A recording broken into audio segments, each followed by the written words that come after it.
الحمدللہ وکفا والصلاة والسلام علی رسولہ محمد المصطفیٰ وعلی آلہ وصحبہ الاتقیاء اما بعد۔ السلام علیکم ورحمۃ اللہ وبرکاتہ۔ ناظرین کرام، آسان تجوید اور ناظرہ قرآن کے ساتھ اپنے میزبان قاری عباد الرحمن کے ساتھ حاضر خدمت ہے۔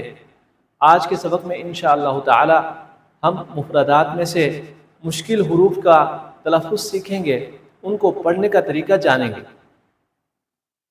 یہ حروف جو آپ کے سامنے لکھے گئے ہیں، یہ سب سے پہلا حرف جو ہے تا ہے۔ اس کی ادائیگی میں مخرج کا خصوصی خیال رکھنے کی ضرورت ہے۔ اگر ہم اس حرف کو مخرج کے ساتھ نہیں پڑھیں گے تو یہ سا بن جائے گا۔ اکثر لوگ اس کو سا پڑھتے ہیں، یہ اس کا صحیح تلفظ نہیں ہے۔ صحیح تلفظ کرنے کے لیے ہمیں چاہیے کہ ہم زبان کے سرے کو نکال کر تھوڑا سا نکال کے اوپر کے سامنے کے دو بڑے دانت ہیں ان کے کناروں سے لگانا ہے۔ جیسے آپ نے زبان کے سرے کو سامنے دو بڑے دانتوں کے کناروں سے لگایا اور پھر اس کا تلفظ کیا تا، تو یہ اس کا صحیح تلفظ ہے۔ اس طریقے سے اگر ہم اس کو پڑھیں گے تو یہ حرف اپنے مخرج سے ادا ہوگا اور دوسرے حرف کے ساتھ اس کا التباس نہیں آئے گا۔ اگر ہم اس کو سا پڑھیں گے تو اس میں سین کی آواز پیدا ہو جاتی ہے۔ جیسے دیکھیں یہ سین ہے، یہ جو ہے سین ہے، اس کے اندر جو ہے کس کی آواز پیدا ہوتی ہے؟ سا پڑھنے کی صورت میں سین کی آواز پیدا ہو جاتی ہے، تو اس میں ہم خصوصی خیال رکھیں گے۔ اس کو اس طریقے سے پڑھیں گے، سا اتنا کھینچیں گے، سا یہ بھی غلط ہے، سے پڑھنا بھی غلط ہے۔ سا اس کا صحیح تلفظ کیا ہے؟ سا سا سا۔ اس کے بعد جو ہے دو حروف ہیں، ہا اور ہا۔ ان حروف کا تعلق گلے کے ساتھ ہے۔ گلے کے تین حصے ہیں۔ پہلا حصہ جو منہ کی طرف ہے، دوسرا حصہ جو گلے کے درمیان میں ایک ابری ہوئی ہڈی ہے جو ہر کسی کی ہوتی ہے، اس جگہ سے ہا کی ادائیگی ہو جاتی ہے۔ اگر ہم اس کو ہا پڑھیں گے تو پھر اس کا تلفظ صحیح ہوگا۔ اگر اس کو ہا پڑھیں گے، جیسے کہ عام لوگ اس کو ہا پڑھتے ہیں، اس کو بھی ہا پڑھتے ہیں، ان دونوں میں فرق نہیں کرتے۔ اگر ہا کی جگہ کوئی ہا پڑھے یا ہا کی جگہ ہا پڑھے تو یہ بہت بڑی غلطی ہے، جس کو لحن جلی کہتے ہیں، اور یہ حرام ہے۔ ہم نے تو یہ سنا ہے کہ کتے کا گوشت کھانا حرام ہے، گدھے کا گوشت کھانا حرام ہے، اور سود کھانا حرام ہے، لیکن کچھ قرآن کے حروف کی ادائیگی میں اگر صحیح تلفظ کے ساتھ ان کو ادا نہ کیے جائے تو علماء نے لکھا ہے کہ یہ ترتیب، یہ طریقہ بھی کیا ہے؟ حرام ہے۔ ایک حرف کی جگہ دوسرا حرف کو تلفظ کرنا پڑھنا یہ درست نہیں ہے، تو لہذا ہم اس کے اندر خصوصی اس کا خیال کریں گے۔ یہ جو ابری ہوئی ہڈی ہے گلے کے درمیان میں، اس ہڈی کو ہم تھوڑا سا پریس کریں گے، اس طرح پریس کر کے اس کو جب ادا کریں گے، ہا جب پڑھیں گے تو اس کی ادائیگی صحیح ہو جائے گی۔ اس کو ہا نہیں پڑھنا، اس کا تلفظ یہ ہے ہا ہا ہا۔ یہ جو آواز ہے نا، اس کو کھینچنا ہے، ہا۔ اچھا، اب یہ جو ہا ہے اس کی ادائیگی بھی گلے سے ہوتی ہے۔ گلے کے جو آخری حصہ ہے جو سینے کی طرف ہے، یہاں پر جو ایک ڈیپ سی جگہ ہے، یہ سینے کی طرف گلے کے آخر میں، تو یہاں سے یہ ہا کی ادائیگی ہو جاتی ہے۔ تو اس کو آپ ذرا سخت پڑھیں گے، ہا ہا ہا۔ جب ہم اس طریقے سے اس کو پڑھیں گے تو اس کی ادائیگی درست ہو جائے گی۔ اس کے بعد جو ہے وا ذال زا، ان تینوں میں لوگ تلفظ میں غلطی کرتے ہیں۔ وا کو زا پڑھتے ہیں یا زا پڑھتے ہیں، یہ صحیح نہیں ہے۔ وا اور ذال جو ہے ان کی ادائیگی ایک ہی مخرج سے ہوتی ہے، وہ یہ ہے کہ جب ہم زبان کا سرا وا ذال اور سا کی ادائیگی ایک مخرج سے ہوتی ہے۔ جب زبان کا سرا سامنے اوپر کے دو بڑے دانتوں کے کناروں سے لگے تو یہ تینوں حروف ادا ہوتے ہیں۔ ان میں کچھ فرق ہے، وہ یہ کہ یہ تینوں حروف نرم ادا ہوتے ہیں، لیکن وا کو ہم نے موٹا پڑھنا ہے، اس کو منہ بھر کے پڑھنا ہے۔ جب ہم اس کو منہ بھر کے پڑھیں گے، سب سے پہلے زبان کے سرے کو اوپر سامنے کے دو بڑے دانتوں کے کناروں سے لگانا ہے، اس کے بعد اس کا تلفظ کرنا ہے، وا۔ اس میں واو کی آواز نہیں لانی چاہیے، زوا۔ بعض لوگ ہونٹوں کو گول کر کے اس کو پڑھتے ہیں، زوا پڑھتے ہیں، تو یہ صحیح نہیں ہے، بلکہ کیسے پڑھنا ہے؟ وا۔ جب زبان کو آپ نے دانتوں کے کناروں سے لگایا، اس کے بعد موٹا کر کے منہ بھر کے اس کا تلفظ کیا تو اس کی ادائیگی درست ہوگی، وا۔ اور زال کی ادائیگی آسان ہے، اس میں لوگ اس کو زال پڑھتے ہیں، زال سیٹی کے ساتھ ذرا سخت کر کے پڑھتے ہیں، تو یہ صحیح نہیں ہے۔ اس کی ادائیگی بھی زبان کے سرے کو اوپر دانتوں کے کناروں سے لگانا ہے، دو جو بڑے دانت ہیں اس کے کنارے سے لگا کے زال پڑھنا ہے، اس کو ذرا لمبا کر کے پڑھنا ہے، زال زال 5 الف کی مقدار میں اس کو پڑھنا ہے، یعنی کھینچ کر پڑھنا ہے، زال۔ اس کے بعد جو ہے زا، یہ جو حرف ہے اس کی ادائیگی جب زبان کا سرا نیچے 4 دانتوں کے درمیان میں آئے اور اوپر کے جو 2 بڑے دانت ہیں ان کی طرف جب مائل ہو کے نیچے والے 4 دانتوں کے درمیان سے لگے تو پھر اس کی ادائیگی ہو جاتی ہے۔ اس کی ادائیگی میں سیٹی کی آواز کے ساتھ اس کو پڑھنا ضروری ہے، زا زا نہیں پڑھنا ہے، اس کو زا زال کی طرح نہیں پڑھنا ہے، بلکہ اس کو کیسے پڑھنا ہے، زا زا زا زا، ایک سیٹی کی آواز بھی پیدا ہونی چاہیے۔ اس کے بعد جو ہے صاد، یہ جو حرف ہے یہ بھی زا کے مخرج سے ہی ادا ہوتا ہے، اسی طرح سین، زا سین اور صاد تینوں ایک مخرج سے ایک ہی جگہ سے ادا ہوتی ہے، لیکن ادائیگی میں تھوڑا سا فرق ہے۔ صاد اس کو بھی ہم سیٹی کے ساتھ پڑھیں گے لیکن موٹا کر کے پڑھیں گے، منہ بھر کر پڑھیں گے، صاد، ساد نہیں پڑھنا ہے، ساد سین کی آواز میں نہیں پڑھنا ہے بلکہ صاد کھینچ کر پڑھنا ہے، صاد صاد۔ اچھا جی، پھر اس کے بعد جو ہے سین، اس میں بھی سیٹی کی آواز کے ساتھ اس کی ادائیگی ضروری ہے، سین اس کو بھی کھینچ کر پڑھنا ہے، سین سین، اس کی ادائیگی ذرا آسان ہے۔ اس کے بعد جو ہے غاد ہے، دال، ان دونوں میں لوگ جو ہے ایک جیسا پڑھتے ہیں، اس کو داد پڑھتے ہیں، دال کی آواز کے ساتھ پڑھتے ہیں، تو یہ صحیح نہیں ہے۔ اس کا صحیح تلفظ یہ ہے زبان کے دائیں سائڈ یا بائیں سائڈ کو اوپر کے داڑھ کی دانتوں کی جڑوں سے لگا کے اس کو ادا کرنا ہے۔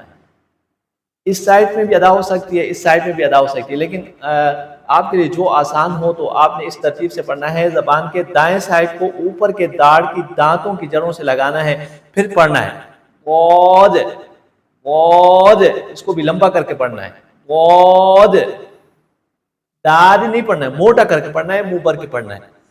ایسے ہی دال، اس کی ادائیگی درست سے آسان ہے، کوئی مشکل اس میں نہیں آتی، لہذا صرف فرق کرنے کے لیے ان دونوں کو ایک ساتھ لکھا گیا ہے۔ اس کے بعد جو سب سے مشکل حروف ہے جس میں لوگ عموماً غلطی کرتے ہیں وہ یہ ہے کہ قاف کی جگہ کاف پڑھتے ہیں یا بعض لوگ کاف کی جگہ قاف پڑھتے ہیں، یہ دونوں طریقے صحیح نہیں ہے۔ قاف کو بھی موٹا کر کے پڑھنا ہے، زبان کی جڑ کو اوپر تالو کے ساتھ لگا کے جب پڑھیں گے تو اس کی ادائیگی درست ہوگی، قاف قاف قاف۔ اور یہ جو حرف ہے اس کو باریک پڑھنا ہے، اس میں بھی زبان کے جڑ کو اوپر تالو کی طرف مائل کر کے اس کو پڑھنا ہے، تالو کے ساتھ لگانا نہیں ہے، تالو کی طرف مائل کر کے اس کی ادائیگی درست ہوتی ہے۔ کاف کاف، ان دونوں میں فرق یہ ہے کہ قاف کے اوپر 2 نقطے ہیں، اس لیے 2 نقطے بھی ہے، اس کی جو لکھائی ہے، لکھنے کی ترتیب ہے وہ بھی الگ ہے، اور اس کی ادائیگی بھی دوسری طرح اس کو ادا کرنا ہوتا ہے، اس کو موٹا پڑھنا ہوتا ہے، اور یہ کاف جو ہے اس کو باریک پڑھنا ہوتا ہے، اس پہ خصوصی خیال رکھنے کی ضرورت ہے۔ میں آپ کو ایک مثال دیتا ہوں، مثال کے طور پر دیکھیں آپ، جب ہم اس قاف کو صحیح ادا نہیں کریں گے نا، جیسے قلب قلب قلبن، دل کو کہتے ہیں، ٹھیک ہے، اور اس طریقے سے کلبن، کتے کو کہتے ہیں، اگر ہم اس کو کاف کے ساتھ پڑھیں گے نا، کتے کو، اب دیکھو کتنا فرق آئے گا۔ اب قاف کے ساتھ اگر ہم اس کو موٹا کر کے صحیح ادائیگی کے ساتھ پڑھیں گے تو یہ قلبن ہے، جو کہ قرآن کا ایک لفظ ہے، اگر خدا نخواستہ کوئی شخص اس لفظ کو کلبن پڑھے گا تو اب قلبن سے کلبن ہوگا، معنی تبدیل ہوگا۔ یاد رکھیے، جیسے کہ میں نے کل آپ حضرات کے سامنے بات بتائی تھی کہ اگر کوئی شخص قرآن مجید کو پڑھے اور ایک حرف کی جگہ دوسرا حرف پڑھے تو یہ لعنت جلی ہے اور حرام ہے، اور ایسے پڑھنے والے پر قرآن مجید لعنت کرتا ہے، تو ایک سنجیدہ مسئلہ ہے، تو ان حروف کو آپ حضرات اہتمام کے ساتھ ان کو نوٹ کریں، ان کو پڑھنے کی مشق کریں۔ اس کے بعد آتے ہیں تا، یہ بھی آسان حرف ہے، اس کو ہر کوئی پڑھ سکتا ہے، تا، لیکن یہ جو قا ہے یہ مشکل ہے، اس کو لوگ تا کی آواز میں پڑھتے ہیں، اس کو بھی تا پڑھتے ہیں اور اس کو بھی تا پڑھتے ہیں، یہ غلط ہے۔ اس کو پڑھنے کا ان دونوں کا مخرج ایک ہے، زبان کا سرا جب اوپر سامنے کے 2 بڑے دانتوں کی جڑوں سے لگے تو یہ 2 حروف پڑھے جاتے ہیں، لیکن قا کی ادائیگی میں خصوصیت کے ساتھ اس بات کو مد نظر رکھنا ہوتا ہے کہ اس کو آپ نے موٹا پڑھنا ہے، منہ بھر کے پڑھنا ہے، قا قا، اور یہ تا اور یہ قا، ان دونوں میں اگر کسی نے فرق کیا تو اس کی ادائیگی درست ہو جائے گی۔ اور اس کے بعد جو ہے عین، اس کو لوگ عین پڑھتے ہیں، حمزہ کی آواز میں پڑھتے ہیں، تو یہ غلط ہے۔ تو اس کی ادائیگی جو ہے گلے کے درمیان سے ہوتی ہے، جیسے ہا جہاں سے پڑھا جاتا تھا وہاں سے عین کی ادائیگی بھی ہوتی ہے۔ تو اس میں خصوصیت کے ساتھ اگر کسی کو یہ پریکٹس نہ ہو، مشق نہ ہو، تو وہ کچھ عرصے تک یہ جو گلے کے درمیان میں ہڈی ہے، اوپری ہوئی ہڈی ہے، اس کو آگے کی طرف پریس کر کے، اندر کی طرف پریس کر کے اگر اس کو ادا کرے گا تو ادائیگی آسان ہو جائے گی۔ جیسے عین، عین پڑھنا غلط ہے، کیونکہ بعض لوگ جب قرآن آگے ہم دوسری سبق میں جائیں گے، دوسرے سبق میں اور تیسرے سبق میں، پھر آپ کو میں انشاءاللہ حرکات کا سبق پڑھاؤں گا، اور اس میں جو ہے عین کے اوپر کبھی زبر آتا ہے، ٹھیک ہے؟ تو اب لوگ اس کو عین زبر آ پڑھتے ہیں، جو کہ حمزہ زبر آ تھا، حمزہ زبر آ کی آواز آتی ہے اور عین زبر آ کی آواز آتی ہے۔ اگر کسی نے اس کی ادائیگی درست کی تو اس کے اوپر کوئی حرکت آئے، زبر آئے، زیر آئے، پیش آئے، کچھ بھی آئے، تو اس کا پڑھنا اس کے لیے آسان ہوگا۔ لہذا اس کی ادائیگی پہلے سے درست ہو تو پھر اس کے بعد اس کے اوپر حرکت لگا کے پڑھنا آسان ہوتا ہے۔ تو اس کی ادائیگی میں دوبارہ آپ ذرا اس بات کو نوٹ کریں کہ اس کی ادائیگی گلے کے درمیان سے ہوتی ہے۔ تو عین عین عین، عین پڑھنا بالکل غلط ہے۔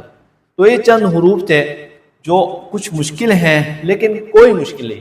آپ ذرا جو ہے اس سبق کو بار بار سنیں، غور سے سنیں، اللہ سے مدد بھی مانگے، 2 رکعت نماز پڑھ کے اس بات کو آپ سنیں اور اس کی مشق کریں، اللہ سے دعا بھی کریں کہ یا اللہ میں ہمت کر رہا ہوں، آپ کی کتاب کو پڑھنے کی مشق کر رہا ہوں، جو کہ آپ کی کتاب کا حق ہے۔ تو اس طریقے سے اگر کوئی بندہ صدق کے دل کے ساتھ، اخلاص نیت کے ساتھ اور جستجو کے ساتھ، طلب کے ساتھ اگر اس کو پڑھے گا تو یقیناً اللہ جل شانہ اپنے قرآن پاک کے نور سے اس کو منور فرمائیں گے۔ لیکن اگر اس کو سرسری بنیاد پہ لیا تو یہ انتہائی خطرناک ہے۔ قرآن کا حق ہے، قیامت کے دن قرآن جو ہے یا ہمارے لیے حجت ہوگی یا ہمارے خلاف حجت ہوگی۔ ہمارے لیے حجت اس طریقے سے ہوگی کہ اگر کسی نے دنیا میں قرآن کو پڑھا، اس کے اوپر عمل کیا اور اس کو صحیح طریقے سے پڑھا اور تلفظ اس کی درست کی، تو قرآن مجید قیامت کے دن اس کے لیے شفاعت کرے گا۔ لیکن اگر خدا نہ خواستہ کسی نے قرآن کے تعلیمات کو پس پش ڈالا اور اس کو پڑھنے کے حد تک بھی اس کو درست نہ کیا، تو یہ قرآن مجید اس کے خلاف گواہی دے گی۔ تو اس لیے یہ سنجیدہ مسئلہ ہے، یہ کوئی آسان مسئلہ نہیں ہے۔ ہم دنیا جہان کی ہر چیز کو سیکھنے کی کوشش کرتے ہیں۔ اگر ہم تاجر ہیں تو تجارت میں ہم آگے جانے کی کوشش کرتے ہیں، نئے نئے اصول اور ضوابط سیکھتے ہیں اور تجارت میں ترقی کی کوشش کرتے ہیں۔ یہ تو اللہ کی کتاب، ایک تو اس کا حق ہے، دوسرا یہ کہ حدیث میں آتا ہے کہ اگر کوئی شخص ایک حرف پڑھے تو اس کو 10 نیکیاں ملتی ہے۔ ٹھیک ہے، آپ صلی اللہ علیہ وسلم فرماتے ہیں کہ میں نہیں کہتا الف لام میم ایک حرف ہے، بلکہ الف ایک حرف ہے، لام ایک حرف ہے اور میم ایک حرف ہے۔ تو الف لام میم کا اگر کسی نے صحیح طریقے سے تلفظ کیا تو اس کو 30 نیکیاں ملتی ہے۔ اب قیامت کے دن تو نیکیوں کا دورہ ہوگا کہ نیکیاں انسان کے کام آئیں گی، نیکیوں کے علاوہ مال و دولت کوئی چیز انسان کا کام نہیں آئے گا۔ تو وہاں پر ایک نیکی کے لیے ماں باپ اولاد سے بھاگیں گے اور اولاد ماں باپ سے بھاگیں گے اور میاں بیوی ایک دوسرے سے بھاگیں گے، تو وہاں پر جو ہے نا ہر کسی کی اپنی پڑی ہوگی۔ تو لہٰذا ایسے وقت ہمارے اوپر آنا ہے، اعمال جس کا زیادہ ہوگا تو اس کا وزن زیادہ ہوگا، اس کے اعمال کا وزن زیادہ ہو گیا تو اس کا بیڑا پار ہوگا۔ تو لہٰذا جو ہے ہم اس کو اہتمام کے ساتھ سیکھیں، اہتمام کے ساتھ پڑھیں۔ اللہ جل شانہ سے دعا ہے اللہ جل شانہ ہم سب کو قرآن مجید صحیح طریقے سے پڑھنے اور اس کے تعلیمات پر عمل کرنے کی توفیق عطا فرمائے، آمین۔ السلام علیکم ورحمۃ اللہ وبرکاتہ۔